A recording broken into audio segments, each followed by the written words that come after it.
Hai guys, welcome to Teguh Story Channel. Apa kabar sahabat onlineku? Semoga sehat dan bahagia selalu, serta selalu dalam lindungan Allah. Di video ini, kita akan membahas bintang TikToker terkenal yang berasal dari Amerika Serikat yang tega membunuh istrinya sendiri. Dan kasus ini pun ramai diperbincangkan di media sosial, terutama di aplikasi TikTok. Bagaimana kisahnya? Simak video ini sampai habis sahabat onlineku.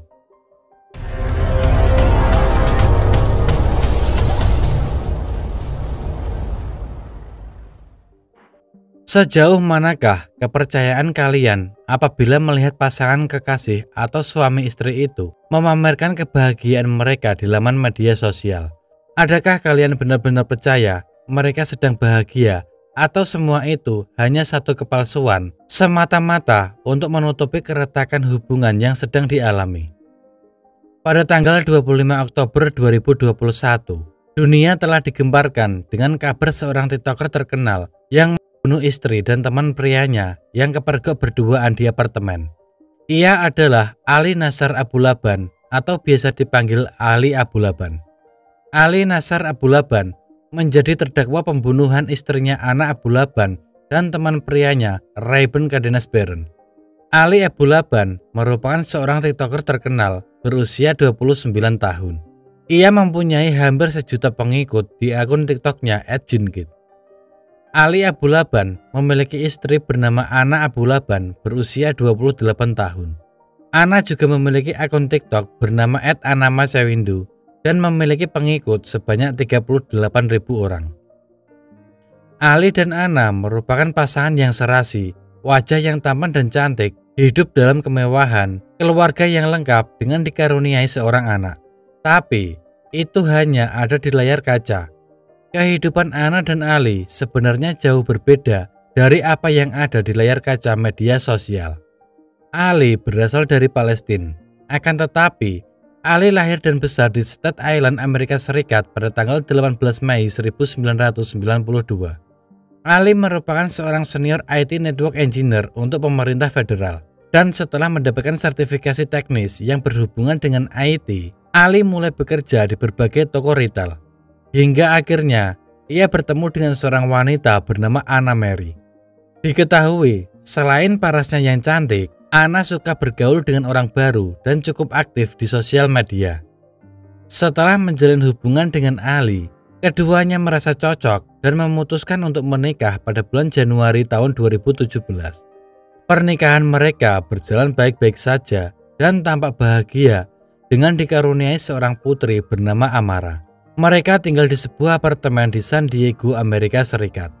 Ali dan Ana cukup aktif di media sosial, khususnya TikTok.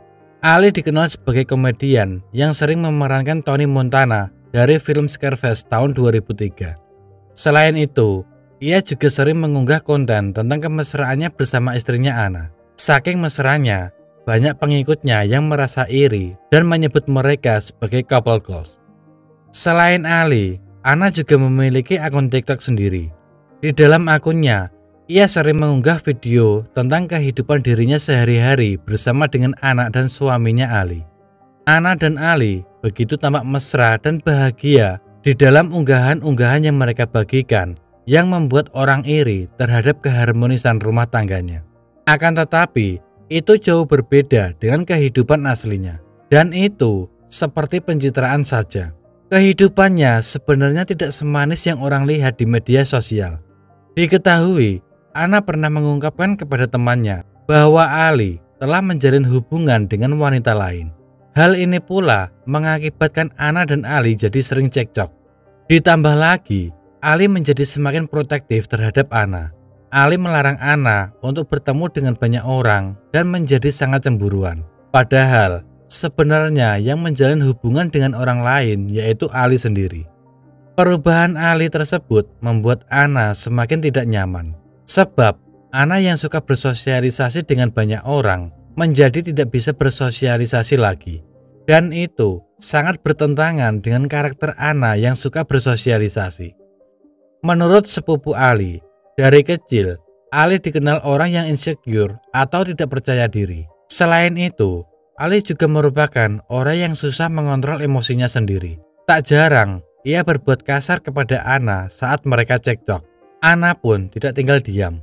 Tercatat, ia pernah 9 kali melaporkan KDRT yang dialaminya kepada pihak berwajib. Namun, karena Ali merasa bersalah dan meminta maaf untuk tidak mengulanginya, masalah itu pun selesai begitu saja. Tapi, hal itu masih selalu berulang terjadi saat mereka cekcok. Tetangga apartemen yang mengetahui itu merasa tidak asing dan sudah terbiasa. Ana pernah mengetuk pintu tetangganya untuk meminta bantuan dan memanggil polisi karena Ali telah memukulnya dan telah mengambil ponselnya. Pada akhirnya, Ana merasa sudah tidak tahan dengan perlakuan dari suaminya itu. Dan pada tanggal 18 Oktober 2021, Ana mengusir Ali dari apartemennya. Selain itu, Ana juga ingin sekali bercerai dengan Ali. Namun, karena takut Ali akan menyakitinya lagi, Ana pun meminta perlindungan kepada pengadilan setempat. Setelah diusir, Ali kemudian menginap di sebuah hotel yang letaknya tidak jauh dari apartemen mereka. Meskipun sudah tinggal terpisah, Ali masih terus menelpon dan memantau gerak-gerik Ana. 3 hari setelah Ali diusir, tiba-tiba Ali datang dan masuk ke apartemen Ana dengan menggunakan kunci duplikat yang ia buat tanpa sepengetahuan Ana. Namun, Ana dan putrinya tidak berada di apartemen. Selanjutnya, Ali mengacak-acak isi apartemen itu dan menginstal sebuah aplikasi di iPad anaknya yang bisa mendengar percakapan yang ada di ruangan apartemen tersebut dengan menggunakan ponselnya dari kejauhan.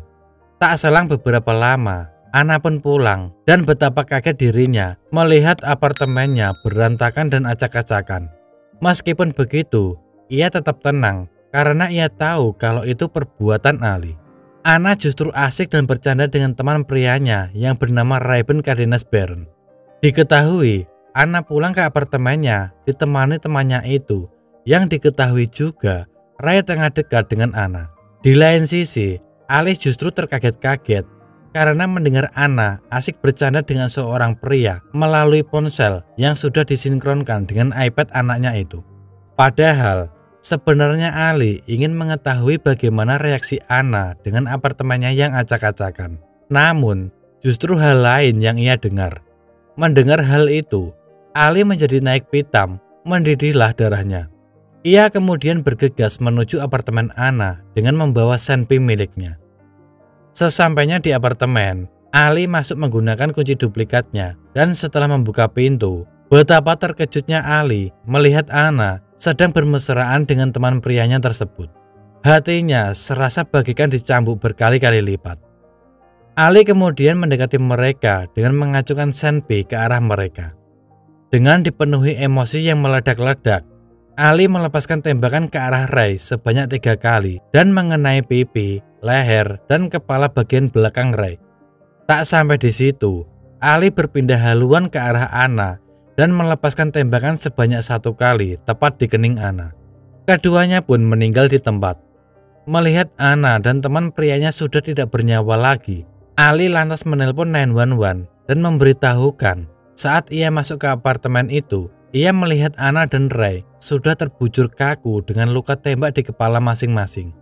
Petugas kemudian meminta Ali untuk tetap berada di tempat sambil menunggu petugas datang. Namun, Ali menolak dan mengatakan ia harus segera pergi untuk menjemput anaknya di sekolah. Setelah bertemu dengan anaknya, Ali mengungkapkan kepada anaknya kalau ia sudah melukai ibunya. Selain itu, Ali juga menelpon orang tuanya dan mengatakan kalau dirinya sudah membunuh istrinya.